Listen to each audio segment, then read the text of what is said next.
Hello dear friends, मैं हूं doctor Azra, obstetrician and gynaecologist और आप देख रहे हैं चैनल फेमिनो केयर। आज हम बात करने वाले हैं एक बहुत ही इंपॉर्टेंट टॉपिक पर जिसका नाम है एंटीनेटल इन्वेस्टिगेशंस। एंटीनेटल इन्वेस्टिगेशंस यानी कि investigations which are required during your pregnancy journey. So ये जो इन्वेस्टिगेशंस हैं वो हर एक प्रेग्नेंट फीमेल्स को पता होनी चाहिए कि ये टेस्ट क्यों इम्पॉर्टेंट है, इनका क्या पर्पज़ होता है, ताकि आपका जो एंटीनेटल जर्नी है, प्रेगनेंसी वाला फेज है, उसमें आप कोई भी इन्वेस्टिगेशंस जो रिक्वायर्ड है, जो इम्पॉर्टेंट है, उनको मिस ना करें एंड थोड़ा अवेयर रहें। तो चलिए बिना टाइम वेस्ट किए अपन स्टार्ट करते हैं। तो ये जो वीडियो है, आज के इस वीडियो में मैं आपको ट्राइमेस्टर वाइज इन्वेस्टिगेशंस बताने वाली हूँ।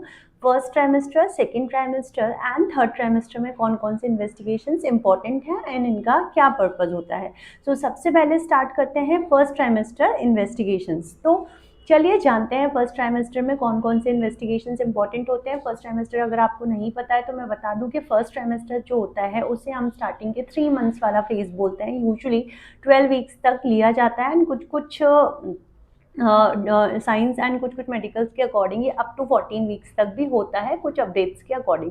सो आपको मोटा मोटा याद रखना है कि अप टू 3 मंथ्स कौन कौन से इन्वेस्टिगेशंस रिक्वायर्ड है वो आपको ध्यान रखना है। सो फर्स्ट ट्राइमेस्टर इन्वेस्टिगेशंस में सबसे पहले आता है कंप्लीट ब्लड काउंट। ये सारे ब्लड टेस्ट अभी मैं बताने वाली हूँ आपको, कुछ यूरिन टेस्ट होंगे जो मैं आपको बताऊंगी। तो सबसे पहला होता है कंप्लीट ब्लड काउंट, सेकेंड होता है थायराइड फंक्शन टेस्ट, थर्ड होता है आपका blood group and RH typing, fourth आपका रैंडम ब्लड शुगर हो सकता है, फिफ्थ इन्वेस्टिगेशंस में हम कराते हैं वायरल मार्कर्स एंड अगला इन्वेस्टिगेशन होता है आपका यूरिन रूटीन एंड माइक्रोस्कोपी। सो इसके अलावा फिर कुछ स्कैन इंपॉर्टेंट होते हैं जिसके बारे में हम आगे बात करेंगे इसी ट्राइमेस्टर में। तो सबसे पहली चीज़ कंप्लीट ब्लड काउंट। सो जब हमारे पास एक प्रेग्नेंट फीमेल आती है तो सबसे पहले फर्स्ट ट्राइमेस्टर में उसका कंप्लीट ब्लड काउंट कराया जाता है ताकि हमको उसका haemoglobin level, WBC count and platelet count पता चल सके। इसका क्या इंपॉर्टेंस होता है, अगर हम हीमोग्लोबिन एक बेस लाइन डिटेक्ट करके रखेंगे तो आगे हम उसका अनीमिया जो प्रेगनेंसी में यूजुअली फिजियोलॉजिकल होता है वो आगे डिटेक्ट करें, कहीं ये कन्वर्ट तो नहीं हो रहा है पैथोलॉजिकल अनीमिया में, वो इंपॉर्टेंट होता है। सो हीमोग्लोबिन देखते हैं। सेकेंड चीज़ हम देखते हैं WBC count and platelet count. So WBC count and platelet count हमें इन्फेक्शंस एंड क्लॉटिंग इश्यूज़ को बता सकते हैं, हम अर्ली डिटेक्ट कर सकते हैं। सो अनीमिया डिटेक्ट करने में हीमोग्लोबिन और सीबीसी काउंट का इंपॉर्टेंट रोल होता है, क्योंकि प्रेगनेंसी में फिजियोलॉजिकल अनीमिया तो होता ही है, बट अगर आपको पहले से अनीमिया है so you can land up into pathological anaemia of pregnancy as well. So इन बातों का ध्यान रखना होता है। सो सीबीसी एक इम्पॉर्टेंट टेस्ट होता है। ओके, तो अब नेक्स्ट टेस्ट की बात करते हैं, वो हमारा है thyroid function test. Thyroid function test जो होता है उसमें हम T3T4 TSH कराते हैं। यूजुअली जो मोस्ट इंपॉर्टेंट होता है इसमें थायराइड स्टिमुलेटिंग हार्मोन होता है जिसमें हम हाइपोथायरॉयडिज्म को डिटेक्ट करते हैं। अब इसका क्या इंपॉर्टेंट होता है, अगर आपको हाइपोथायरॉयडिज्म है और ये डिटेक्ट नहीं हुआ, इसका ट्रीटमेंट नहीं स्टार्ट हुआ, तो इस वजह से आपका जो बेबी है उसको ब्रेन डेवलपमेंटल अनोमली इशू हो सकते हैं। सो जिस कंडीशन को हम कंजेनाइटल हाइपोथायरॉयडिज्म बोलते हैं।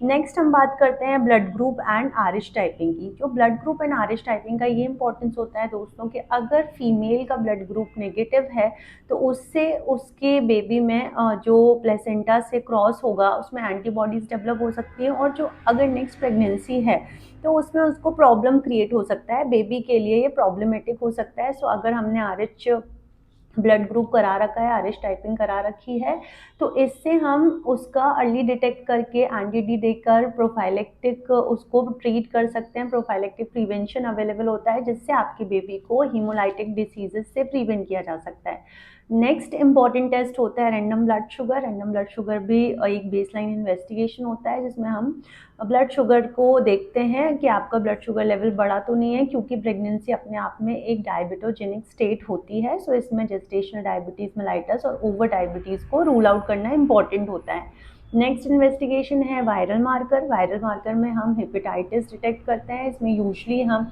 Hepatitis B virus, hepatitis C virus and HIV को भी डिटेक्ट किया जाता है। सो ये वायरल मार्कर इसलिए इंपॉर्टेंट होते हैं ताकि हम अर्ली डिटेक्ट करके अर्ली प्रिवेंशन या ट्रीटमेंट, अगर है डिटेक्ट हुआ है तो उसका ट्रीटमेंट स्टार्ट कर सके ताकि ये आपके बेबी को स्प्रेड होने से हम इसे प्रिवेंट कर सके। नेक्स्ट इम्पॉर्टेंट इन्वेस्टिगेशंस हमारे पास में आता है urine routine and microscopy. Urine sample दिया जाता है, इसमें हम ये चेक करते हैं कि शुगर तो नहीं है, प्रोटीन तो नहीं आ रहा है, एंड साथ ही साथ इसमें हम इन्फेक्शंस को डिटेक्ट करते हैं बाय पस सेल्स, आरबीसीज एट्सेट्रा। सो अगर हम इसमें यूरिन रूटीन माइक्रोस्कोपी करा रहे हैं, so most of the time जो प्रेग्नेंट फीमेल्स होती हैं वो ससेप्टेबल होती हैं एसिम्टोमेटिक यूटीआई के लिए। सो उसका अर्ली अगर डिटेक्शन होगा तो हम अर्ली उसको ट्रीट करके आगे प्रोग्रेस होने से रोक सकते हैं। सो ये तो से थे सारे ब्लड एंड यूरिन सैंपल। अब हम बात करते हैं कुछ इंपॉर्टेंट टेस्ट के बारे में जिन्हें हम कुछ इंपॉर्टेंट टेस्ट के बारे में जानने से पहले एक टेस्ट इंपॉर्टेंट होता है जिसको हम बोलते हैं early dating, early scan, obstetric USD, या फिर इसी को बोला जाता है डेटिंग स्कैन। ये जो टेस्ट होता है ये बहुत ही इंपॉर्टेंट टेस्ट होता है। ये इंपॉर्टेंट टेस्ट क्यों होता है? जो डेटिंग स्कैन होता है इसका ये इंपॉर्टेंस होता है कि आप सबसे पहले तो हम ये डिटेक्ट करते हैं कि इंट्रा यूट्राइन प्रेगनेंसी है या नहीं, तो एक टॉपिक को रूल आउट करना है। दूसरी चीज़ हम इसमें ये डिटेक्ट करते हैं कि जो बच्चा है, जो फीटस है इन सिटू, उसमें कार्डियक एक्टिविटी प्रेजेंट हुई है या नहीं, ये इंपॉर्टेंट है। फिर इसके बाद हम इस स्कैन को, जो अर्ली स्कैन है, उसको डेटिंग स्कैन भी बोला जाता है क्योंकि ये आगे ईडीडी कैलकुलेट करने के काम आता है। सो ये था अर्ली यूएसजी स्कैन का इंपॉर्टेंस। ये बहुत ही इंपॉर्टेंट होता है, इसको हर प्रेग्नेंट फीमेल को कराना चाहिए। नेक्स्ट हम बात करते हैं फर्स्ट ट्राइमेस्टर स्क्रीनिंग मेथड्स के बारे में।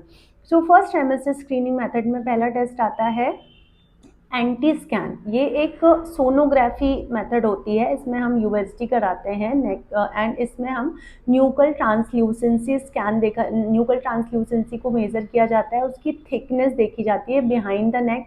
अगर इसका मेज़रमेंट ज़्यादा आता है, मतलब जो एक रिकमेंडेड अमाउंट है उससे ज़्यादा आ रहा है, तो फिर उस कंडीशन में आपके बेबी को कंजेनाइटल अबनॉर्मैलिटीज़ का रिस्क हो सकता है। सेकेंड इम्पॉर्टेंट चीज़ होती है, इसमें नेज़ल बोन को देखा जाता है।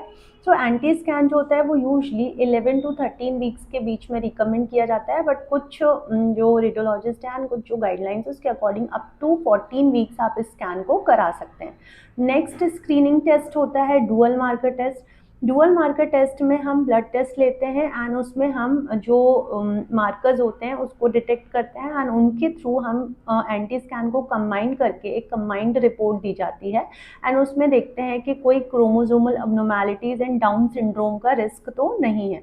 तो ये सारे अर्ली स्क्रीनिंग मेथड्स में आते हैं। फिर नेक्स्ट इंपॉर्टेंट टेस्ट ये होता है कि आप एंटी स्कैन करा रहे हैं, डुअल स्कैन करा रहे हैं, एंड थर्ड इंपॉर्टेंट होता है एनआईपीटी टेस्ट। एनआईपीटी टेस्ट का फुल फॉर्म होता है non invasive prenatal testing. Non invasive prenatal testing, इसमें जो फीटस का डीएनए होता है वो मदर के ब्लड सैंपल को लेकर के डिटेक्ट किया जाता है। ये बहुत ही सेफ एंड एक्यूरेट मेथड होती है एंड ये हाईली सेंसिटिव होता है, मतलब इससे 98-99% स्क्रीनिंग इफेक्टिव होता है। सो अगर आप इस टेस्ट को कराते हैं तो इससे क्रोमोसोमल अबनॉर्मैलिटीज़ के स्क्रीन करके अर्ली डिटेक्शन करके आपका आगे का मैनेजमेंट प्लान किया जा सकता है। सो ये सारे स्क्रीनिंग मेथड से ड्यूरिंग फर्स्ट ट्राइमेस्टर एंड इनका बहुत ही अपना अलग से इम्पोर्टेंस होता है। तो अगर आप फर्स्ट ट्राइमेस्टर वाले फेज़ में हैं तो ये सारे इन्वेस्टिगेशंस ज़रूर कराएं और इनको बिल्कुल भी मिस ना करें। अब हम बात करते हैं सेकेंड ट्राइमेस्टर स्क्रीनिंग मेथड्स के बारे में। सो सेकेंड ट्राइमेस्टर जो होता है वो स्टार्ट होता है after your 3 months of gestation, मतलब कि 12 हफ्ते के बाद में 12 to 28 वीक्स तक का जो फेज़ होता है वो सेकेंड ट्राइमेस्टर स्कैन में, सेकेंड ट्राइमेस्टर स्क्रीनिंग में आता है।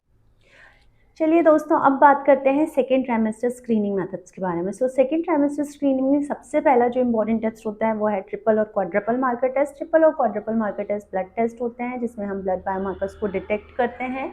सो इसमें beta CG, alpha fetoprotein, unconjugated estradiol and inhibin भी आते हैं। इन मार्कर्स को आपको याद रखने की ज़रूरत नहीं है, बस आपको ये ध्यान रखना है कि इसका जो टाइम पीरियड होता है वो इम्पॉर्टेंट होता है। लाइक ये जो है वो 15 to 20 वीक्स ऑफ जेस्टेशन में किया जाता है एंड जो मोस्ट इंपॉर्टेंट चीज़ होती है, अगर ये टाइम पीरियड निकल जाता है तो फिर आप इस टेस्ट को नहीं करवा सकते हैं। सो आपको टाइम का ध्यान देना है एंड ये जो टेस्ट होते हैं वो हमको डिटेक्ट करने में हेल्प करते हैं कि आपको कोई क्रोमोसोमल अबनॉर्मैलिटी तो नहीं है या फिर कोई एन्यूप्लॉइडी का रिस्क तो नहीं है। सो ये एक इम्पॉर्टेंट टेस्ट होता है एंड इस टेस्ट को आपको ज़रूर करवाना चाहिए।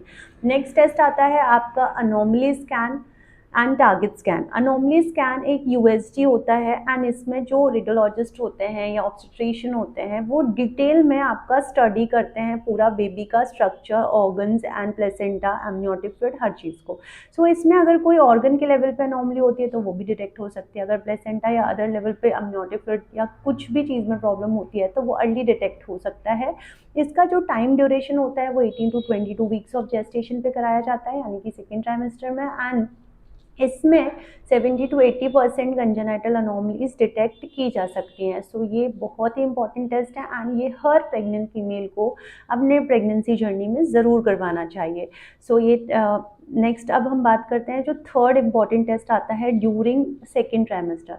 सो इसमें ये आप बात करेंगे अब जीडीएम स्क्रीनिंग की। जीडीएम का मतलब होता है gestational diabetes mellitus. Gestational diabetes mellitus को डिटेक्ट करने के लिए हम 24 to 28 वीक्स ऑफ जेस्टेशन पे रिकमेंड करते हैं कि आप या तो ओजीटीटी करा लो या फिर डिप्सी मेथड के थ्रू अपना ब्लड शुगर लेवल चेक करवा लो। सो दोनों का ही जो मेथड होता है वो डिफरेंट होता है एंड जो इंडिया में रिकमेंडेड होता है, अभी इंडिया में मोस्टली जो फॉलो हो रहा है दैट इज़ डिप्सी गाइडलाइन। सो उसके अकॉर्डिंग आपको ब्लड शुगर लेवल चेक कराना है। तो इससे हम ये डिटेक्ट कर सकते हैं कि आपको डायबिटीज़ मेलाइटस तो नहीं है, और अर्ली डिटेक्ट करके आपको मेडिकल न्यूट्रिशन थेरेपी से लेकर के मेडिकल मैनेजमेंट से स्विच करके इंसुलिन तक स्विच करके आपको और आपके बेबी की हेल्दी जो प्रोग्रेस है वो देख सकते हैं।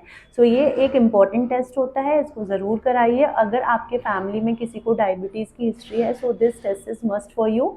नेक्स्ट जो इम्पॉर्टेंट टेस्ट है वो ऑप्शनल होता है, मतलब कि अगर आपको लग रहा है complete blood count and urine routine, अगर हमको ऐसा लग रहा है कि सिम्टम्स हैं अनीमिया के या फिर इन्फेक्शन लग रहा है, यूरिन इन्फेक्शन है, सो उसको रूल आउट करने के लिए आप अपने पेशेंट को, अपनी प्रेग्नेंट फीमेल को एडवाइस कर सकते हो कि हमें सीबीसी करवाना है या फिर यूरिन रूटीन माइक्रोस्कोपी। सो ये एक ऑप्शनल टेस्ट में आता है ड्यूरिंग सेकेंड ट्राइमेस्टर। नेक्स्ट आगे बढ़ते हैं और बात करते हैं कि ड्यूरिंग थर्ड ट्राइमेस्टर हमें कौन कौन से टेस्ट एडवाइस किए जाते हैं। So third trimester after 28 weeks up to 40 weeks आता है। सो थर्ड ट्राइमेस्टर में सबसे इंपॉर्टेंट होता है हमको बेबी की ग्रोथ को देखना। सो बेबी की ग्रोथ देखने के लिए हम इंटरवल ग्रोथ स्कैन करवाते हैं, जो एक ऑब्स्टेट्रिक यूएसजी होता है, जिसमें बेबी का स्टेटस देखा जाता है, बेबी का ग्रोथ देखा जाता है, बर्थ वेट देखा जाता है, एमनियोटिक फ्लूइड देखा जाता है, प्लेसेंटा की मैच्योरिटी देखी जाती है, उसका पोजीशन देखा जाता है। ये सारे पैरामीटर्स हम देखते हैं और उससे हम ये पता लगाते हैं कि जो बेबी का ग्रोथ है वो ऑप्टिमल है या नहीं, तो उसके अकॉर्डिंगली उसका मैनेजमेंट डिसाइड होता है। नेक्स्ट इंपॉर्टेंट टेस्ट होता है ऑब्स्टेट्रिक डॉपलर। ऑब्स्टेट्रिक डॉपलर जो होता है वो उसमें हम ब्लड अगर इंडिकेटेड होता है तो ही करवाया जाता है, otherwise it is not needed in each and every case. So अगर हमको लग रहा है कि नीड है तो डॉपलर में क्या होता है, umbilical artery, uterine artery and CPR ratio, ये सारी चीज़ें चेक की जाती हैं एंड उसके थ्रू हम ये देखते हैं कि कुछ ये जो यूजली होता है वो रिकमेंडेड होता है कुछ हाई रिस्क केसेस में, जैसे यूट्राइन आर्टरी अर्ली स्क्रीनिंग में अगर पेशेंट हाइपरटेंसिव है तो उसमें कराया जाता है। एंड इसके अलावा umbilical artery and CPR ratio जो है वो आईयूजीआर को रूल आउट करने के लिए भी किया जाता है। सो अगर हमको लगता है कि सिम्टम्स बेसिस है सो हमें डॉपलर कराना चाहिए कि बेबी का ग्रोथ ऑप्टिमल नहीं हो रहा है। नेक्स्ट जो इम्पॉर्टेंट टेस्ट होता है ड्यूरिंग थर्ड ट्राइमेस्टर, उसमें भी सिम्टम्स बेसिस होता है। लाइक अगर हमें लग रहा है कि अनीमिया प्रोग्रेस हो रहा है तो हम उसमें सीबीसी करा सकते हैं and it is totally optional. Then कुछ एडिशनल इन्वेस्टिगेशंस होते हैं जो कुछ डॉक्टर्स रिकमेंड कर सकते हैं। लाइक आपको पहली चीज़ तो बोली जा सकती है कि टॉर्च टेस्ट करवाइए। सेकेंड इम्पॉर्टेंट इन्वेस्टिगेशन जो एडिशनल है वो बोला जा सकता है like vitamin B12, vitamin D level, iron studies, ये सब कराने के लिए बोला जा सकता है। So these test are optional and ये अगर नीडेड होता है तो ही कराया जाता है। बट जो फर्स्ट, सेकेंड और थर्ड ट्राइमेस्टर में टेस्ट मैंने आपको बताए हैं they are all mandatory and they are very basic investigations, और हर प्रेग्नेंट फीमेल को ये सारे इन्वेस्टिगेशंस ज़रूर करवाने चाहिए ताकि अगर कोई भी प्रॉब्लम है आपको लेकर या आपके बेबी को लेकर तो उसको हम अर्ली डिटेक्ट करके उसको अर्ली ट्रीटमेंट स्टार्ट कर सकें या फिर उसको प्रिवेंट कर सकें। So these all test are very very important and these are all mandatory investigations and these are all antenatal investigations. So दोस्तों, प्रेगनेंसी एक बहुत ही इंपॉर्टेंट फेज़ होता है एंड आपके साथ साथ हर ऑब्स्टेट्रिशियन एंड एक डॉक्टर यही चाहता है कि आपका बेबी भी हेल्दी रहे। So always be helpful and be optimistic. So हमेशा आप अपने डॉक्टर के पास जाएं एंड जो जो टेस्ट वो रिकमेंड करते हैं वो आप टेस्ट करवाएं। अगर ये वीडियो आपको हेल्पफुल लगा हो तो आप अपने फैमिली एंड फ्रेंड्स के साथ ज़रूर शेयर करें।